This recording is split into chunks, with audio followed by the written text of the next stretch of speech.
हिंदुओं से नफरत करो, ये मेरा कुरान नहीं कहता। हिंदुओं से नफरत करो, ये मेरा कुरान नहीं कहता। और भारत की मस्जिदें तोड़ो, ये मेरा श्री राम नहीं कहता।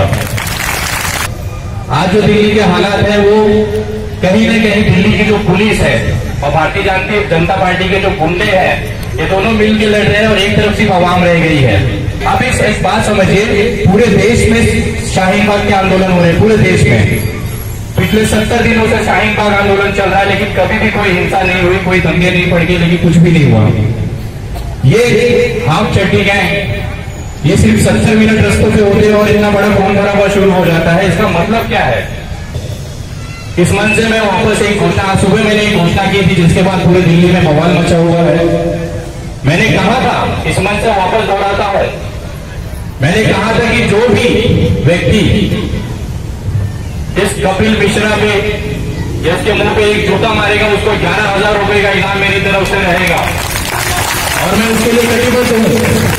ये लावारिस बच्चे ये ऐसे हैं, आपने वो देखा होगा, अनुभव किया होगा, तुरंत 2 मिनट में तो पाकिस्तानी है तो पाकिस्तान आ जा, पाकिस्तान चला जा। ये ऐसे वीजा बांटते हैं जैसे इनके बाप का विदेश मंत्रालय हो। ये मुझे ऐसे वीजा बांटते हैं जैसे इनके बाप ने मंत्रालय बैठा के रखा, ये मिनिस्टर है वहां। पुलिस जिसको जनता के संरक्षण के लिए हम वहां पे रखते हैं, हमारे पैसों पे वो रहते हैं, काम करते हैं। इससे अच्छा तो हमारी महाराष्ट्र की पुलिस है, कम से कम इंसानियत है उनके अंदर। मैं मानता हूं कि हमारी महाराष्ट्र की जो पुलिस है, मुंबई पुलिस है, उसको मैं सलाम करता हूं। उन्होंने जिस तरह से मुंबई में कायदा व्यवस्था बना के रखा हुआ है, और दिल्ली के पुलिस वालों से मैं निवेदन करता हूं कि अगर कुछ सीख सकते हो तो जरा सीखो इनसे, कानून व्यवस्था कैसे रखी जाती है। आप खुले मन से इनके पास जाके मदद मांग सकते हैं, लेकिन यही चीज अगर मैं दिल्ली में जाता हूं तो एक अचानक सा डर पैदा हो जाता है मन के अंदर कि मैं क्या पुलिस स्टेशन जा रहा हूं कि आरएसएस के ऑफिस जा रहा हूं या बीजेपी के ऑफिस जा रहा हूं।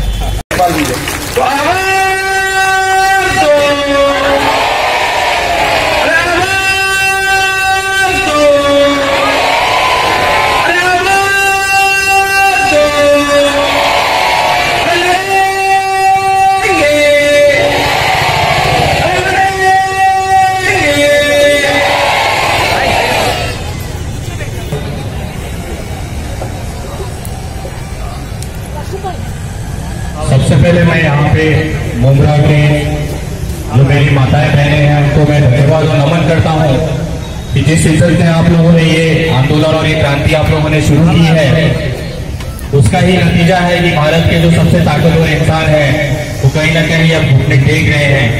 और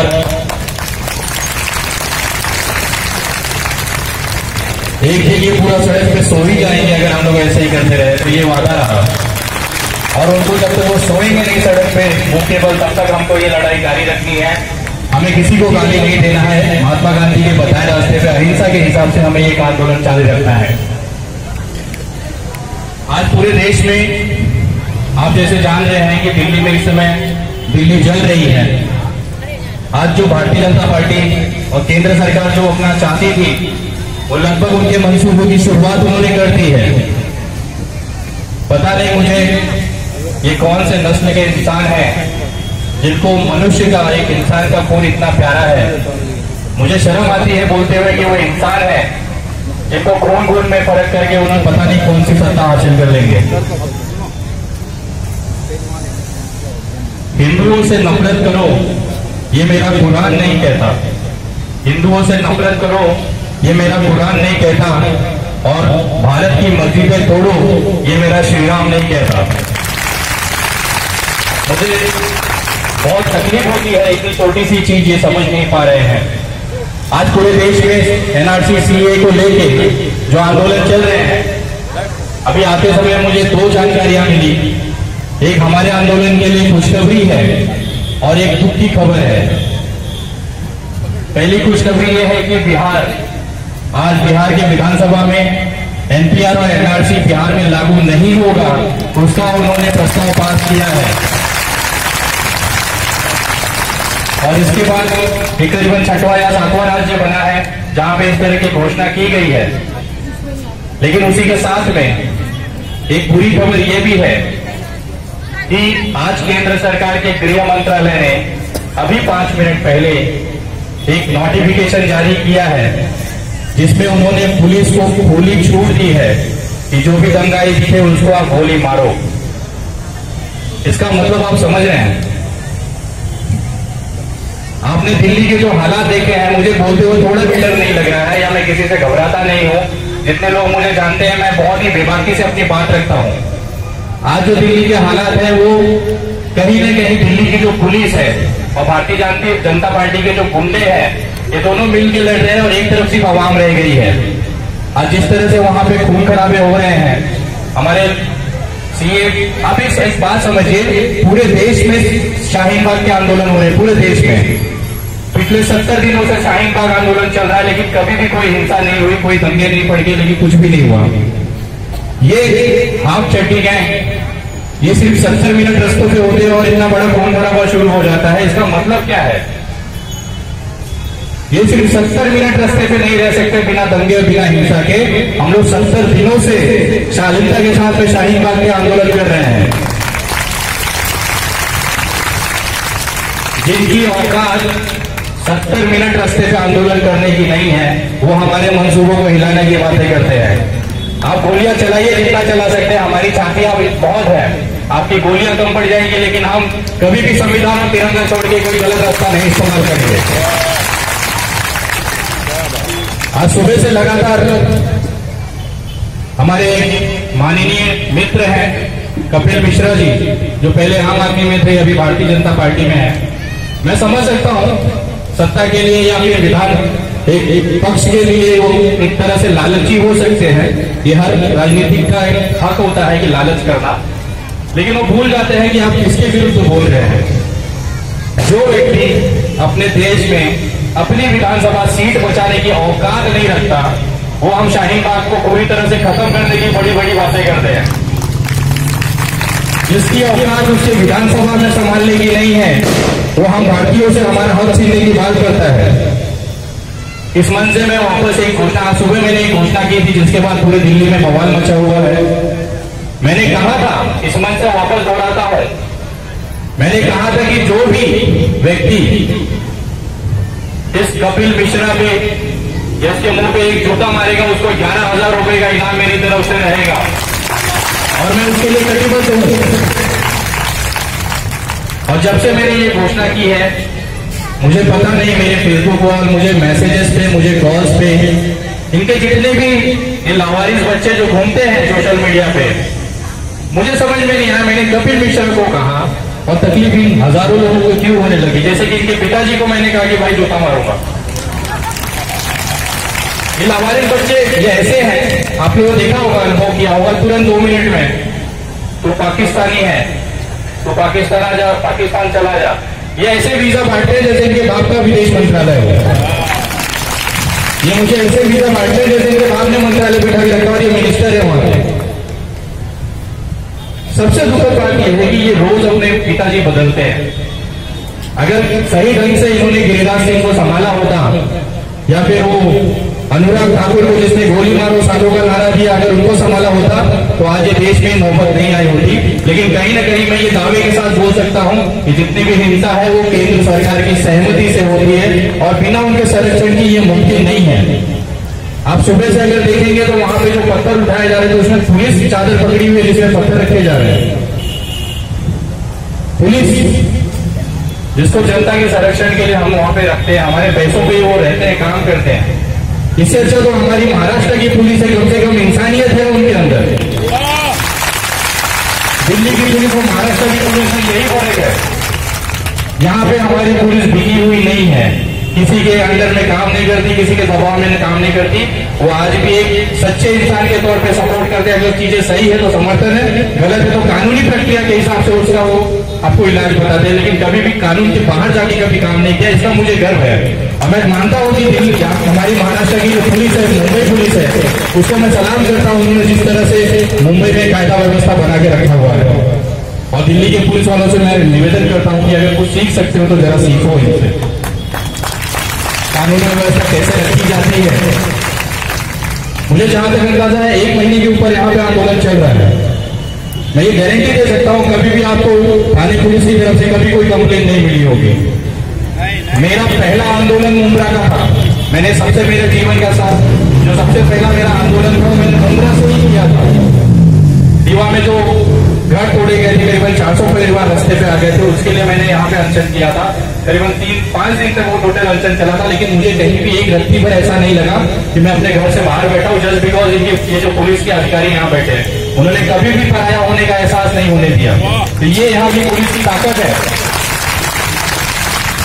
हम खुले मन से इनके पास जाके मदद मांग सकते हैं, लेकिन यही चीज अगर मैं दिल्ली में जाता हूँ तो एक अचानक सा डर पैदा हो जाता है मन के अंदर कि मैं क्या पुलिस स्टेशन जा रहा हूँ कि आरएसएस के ऑफिस जा रहा हूँ या बीजेपी के ऑफिस जा रहा हूँ।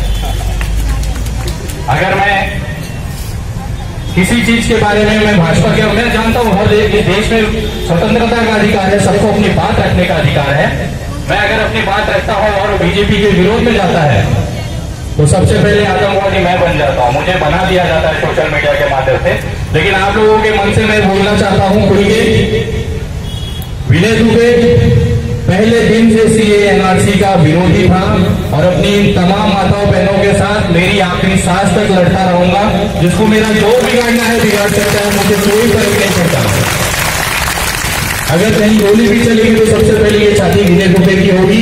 जब मेरी सांसें खत्म हो जाएगी उसके बाद आप लोग अपनी मर्जी में है, और जब तक मेरे शरीर में खून है और मेरी सांसें चल रही है आप लोगों पे आंच नहीं आएगी, ये मेरा शब्द है।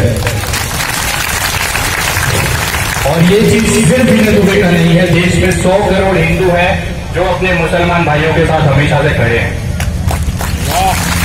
मेरे एक आगे वाले मित्र हैं, रेडियो जॉकी हैं, उन्होंने एक वीडियो डाली थी, अभी उनका अनुभव था। मैंने उनको फोन किया, बोले भाई ये सब कहाँ से लाते हो आइडिया? बोले विनय जी प्रैक्टिकल अनुभव है। वो कहीं जा रहे थे रास्ते से, वो एक यात्रा पे थे, वो एक मुसलमान व्यक्ति है, उनके साथ में एक पंडित जी बैठे साथ में। उन्होंने आपस में बातचीत हुई, सेम जगह जा रहे थे, 2.5-3 घंटे का रास्ता था। और जब उन्होंने यात्रा शुरू की तो उनसे आपसी बातचीत होने लगी तो उनको पता चल गया कि भाई ये कट्टर पंडित है, मतलब एक मुसलमान और कट्टर पंडित कैसे रहते हैं आप समझ सकते हैं। धर्म के हिसाब से दोनों ही कट्टर है एक तरह से। फिर 1 घंटा बीता, दोनों में थोड़ी बातचीत होने लगी, एक दूसरे को समझने की कोशिश होने लगी। फिर ऐसे करते करते चाय नाश्ता मंगाया गया और 2 घंटे बीत गए। जब वेटर ने उसका बिल दिया कि सर ये आपके दोनों दिन का चाय नाश्ते का बिल, तो पंडित जी झगड़ा करने लगे कि नहीं बिल मैं भरूंगा, और हमारे हाजिर साहब कहने लगे कि नहीं बिल मैं भरूंगा। इतने 2 घंटे के समय में उन्होंने एक दूसरे को पहचान लिया। आपका हमारा साथ 72 साल का है, आपका हमारा साथ 72 साल का है। आप मैं एक ही हूं, ये चीज हम समझते हैं जमीनी स्तर पे, लेकिन ये राजनीति के जो लोग हैं ना, आज जो केंद्र में बैठे हैं, मैं खुले मन से बोलता हूं कि बिना खून खिलाए खून खराबा हुए ये कभी सरकार में रह ही नहीं सकते, ये काम की बात कभी कर ही नहीं सकते। जिन्होंने 2002 में गोधरा के दंगे कांड कराए वो उससे आप क्या अपेक्षा करोगे? जिस व्यक्ति का जो कुर्सी है वो लाशों पे बैठा हुआ व्यक्ति है, उससे आप क्या अपेक्षा करोगे कि वो आपके लिए अच्छा काम करेगा? और जो उन्होंने आजीवन किया है वही वो कर रहे हैं, इसमें कोई दो राय नहीं है। आप अर्थव्यवस्था पे बात नहीं करते हैं, आप रोजगारी पे बात नहीं करते हैं, आप देश की जीडीपी को बढ़ाने की बात नहीं करते हैं, आप महिला सुरक्षा पे बात नहीं करते हैं, आप करते हैं बात केवल हिंदू मुसलमान पे। उसका कारण ये है ना, पिछले कितने ही दशकों से राम मंदिर और बाबरी मस्जिद का मामला जो चल रहा था वो खत्म हो गया है। अब इनको चाहिए नई रोटी, आएगा कहां से? ये ऐसे ही एनआरसी सीए के मंदिर से हमको लड़ाते रहेंगे। इनके लिए नए मसले चाहिए, नहीं तो ये सक्सेस नहीं हो पाएंगे। और वही चीज देश में वो कर रहे हैं कि अगले 10 साल का बंदोबस्त, कि अगला लोकसभा आएगा तो हम हिंदू मुसलमान करके जीतेंगे, फिर उसके 10 साल बाद जीतेंगे। लेकिन वो भूल जाते हैं ये महात्मा गांधी का हिंदुस्तान है। अगर हमने 125 साल पुरानी जो लगातार सत्ता पे राज करने वाली कांग्रेस को नहीं छोड़ा, उन्होंने अगर बाकायदे काम नहीं किया, तो आज जो हालत है, आप 6 महीनों 6 साल के आए हुए लोग इतना घमंड करो तो आपको, तो हम तो कचरा बनाएंगे, ऐसा कचरा बनाएंगे कि उसको कूड़ेदान में भी नहीं फेंक सकते, उसको दफनाना ही पड़ेगा। और आप लोगों से, तमाम लोगों से मेरी उम्मीद है, एक निवेदन है कि जब भी अब ये लड़ाई जो है सीए एनआरसी तक नहीं रोकनी चाहिए। जब तक इनको सत्ता से बेदखल न कर दे तब तक ये लड़ाई चलती रहनी चाहिए, भले ही फिरने टेक तो भी। इस देश में भारतीय जनता पार्टी नाम की चीज थी, ये इतिहास बनाना है हम लोगों को। हम 100 करोड़ हिंदू आप लोगों के साथ है, बस डटे रहिए। भारत देश के 4 सिपाही, भारत देश के 4 सिपाही, भारत देश के 4 सिपाही,